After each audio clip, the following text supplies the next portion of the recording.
morning mga kabike, mga ka-MC. So sa araw to is mag-bike check po tayo ng bike. So itong bike na to, ito yung ginagamit kong bike nung nasa Pasay pa kami na-assign kasi ngayon lumipat na kami ng Cavite, so medyo malayo. Minsan ko lang siyang gamitin. So ito na po yung bike na ginagamit ko, guys. Bianchi. So this bike is marami na rin po akong napalitan. Nagpapalit na po ako ng rim, gulong.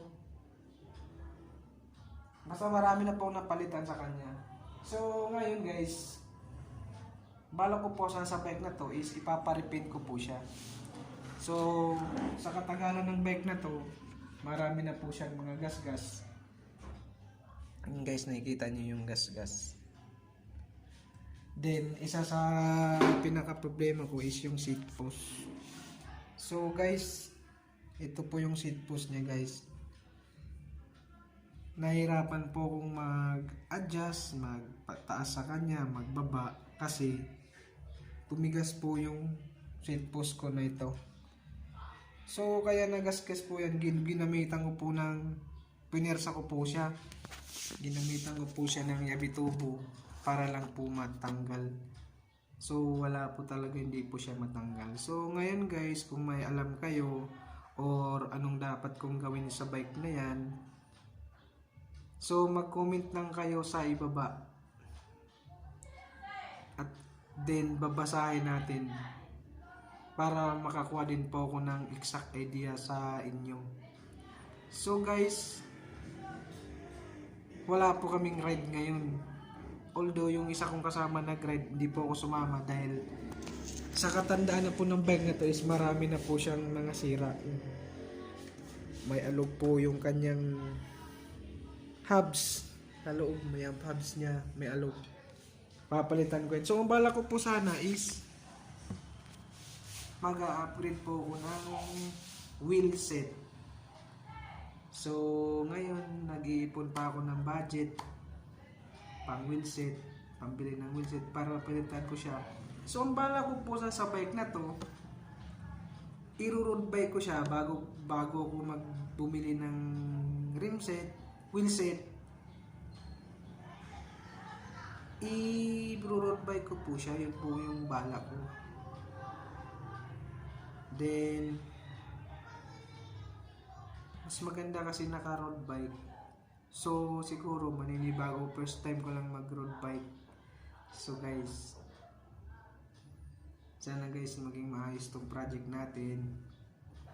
Hopefully magkaroon tayo ng pera.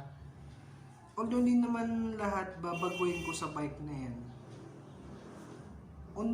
Unti-unti babaguhin ko siya kung magkakaroon tayo ng pera. So ngayon, hindi ko muna siya ipo-full upgrade, ipo-full. So ang gagawin ko lang po sa kanya muna is magpalit ako ng wheel set. Lilitan ko po siya. Yun na lang yung muna po ipo-project ko. Then next, pag magkaroon na tayo ng pera, ang gagawin ko po sa kanya, i-upgrade ko po yung group set. Kasi yung group set niya iba-iba. Kagaya Tourney, kagaya niyan. Kagaya nito Diore. Kagaya Alivio. Yung crank. Gusto ko pong mabuyan sang group set. So ngayon, guys, hanggang dito na lang po yung video ko. Although sana sa 22 ngayong buwan is may ride kami. Sana maging maayos na yung lahat. Mawala na po yung sakit na kumakalat ngayon dito sa Pilipinas. Hindi lang sa Pilipinas, sa buong mundo. So hopefully sana makapag-ride kami para gawan natin ng video at ma-upload ulit sa aking YouTube channel. So maganda to, guys. Abangan nyo yung pag-upgrade ni Bianchi. Abangan nyo yan. Sulit yan, sulit. So hanggang dito na lang po yung video ko, tatapusin ko na lang po. So thank you po sa nanood ng mga video ko.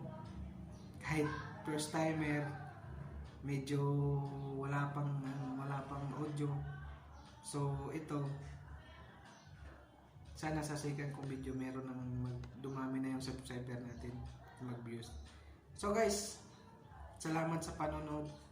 So ulitin ko po, huwag niyo pong kalimutan na mag-subscribe, i-click ang notification bell button, din mag-comment po kayo sa ibaba.